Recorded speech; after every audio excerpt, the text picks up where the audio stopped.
ทุกคนมื้อนี้มาเลาะเลือกงามดีเพิ่นว่ามาเลาะเบิ่ง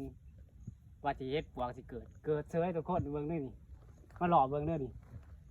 ตัวแรงแม่นเบิดนี่เต็มโพนมาฮอดพี่นะทุกคนเบิ่งตายจะได้เบิ่งเสียวเมื่อไหร่กระทงยังก็บ่ได้เอามากระทงก็บ่มีนี่นะเป็นตาสะอ่อนขนาดนี้นะนี่นะเป็นนะตายเบิ่งฮะที่กองมาที่ตายพูนะโอ้ยสนัดจะได้เสียเมื่อหลอดมาเอาป่ะโอ้ยทุกคนโบบี้กระทงใส่เลยไปรอหาขู่แตกมาใส่เห็ดเก็บใส่ก่อนไปจิ้มไปนี่คนจะไม่เห็นน้ำเจ้าหน้าที่มาหยาดเอาน้ำได้นี่เขียวจิ้มก่อนพูดเด้อสรุปคลิปบัดไหลพูดแหละ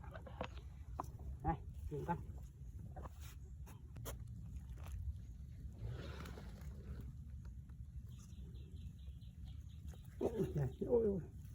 ตัดครึ่งหนึ่งเลย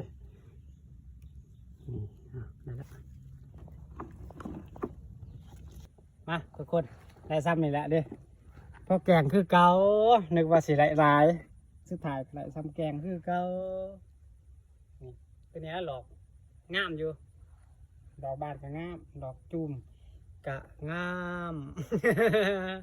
ไปเมื่อเข้ากันนี่